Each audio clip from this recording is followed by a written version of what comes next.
Ruiz.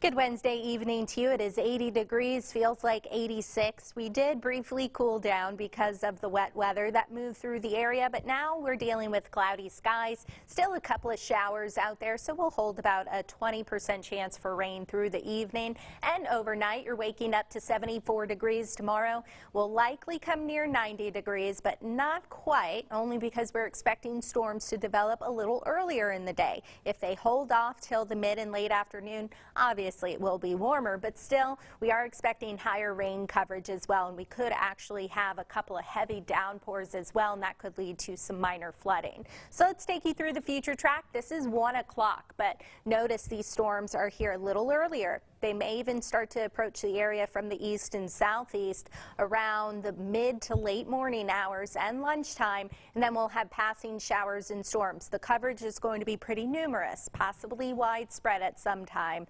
during the day, but all in all, it's not going to rain all day long. Into Friday, we'll have about 50% in terms of coverage for thunderstorms as well. They'll likely start developing around lunchtime, off and on through the evening hours, and we may have some coastal storms near the area early Saturday, and then we'll see pop-up showers and storms through the day Saturday. Now, rain coverage and rain chances into Sunday and next week, all dependent on Invest 99, which is currently in the Caribbean. And as of late, it does look as though it's trying to develop a center, but not quite yet. We have to watch for that. But the National Hurricane Center gives it an 80% chance for development over the next 5 days, and it's likely going to enter the southern Gulf as we head toward the weekend. So no imminent threats, but now is the time to pay attention. So what we do know right now, there is growing concern for tropical trouble early next week. We could have a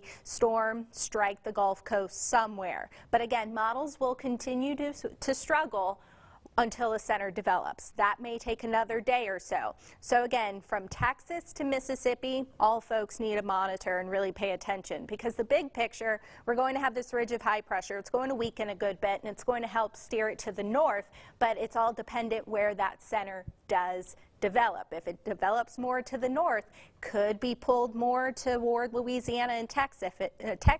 If it develops more to the south, could be steered a little closer to Mexico and into Texas. So again, a lot still unknown. We cannot say it's definitely going to strike the northern Gulf Coast. Again, it's a big question mark for now. So that's why we're saying now is the time to pay attention.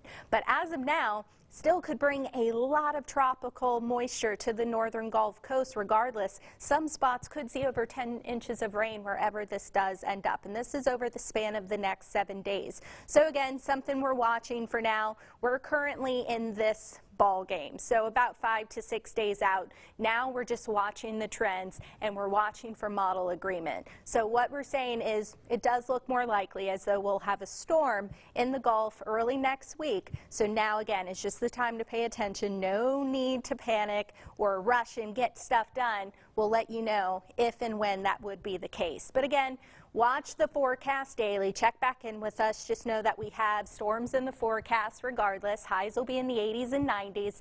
And then again, next week is when we'll have to watch for the tropics. And again, our rain chances are all dependent on what happens.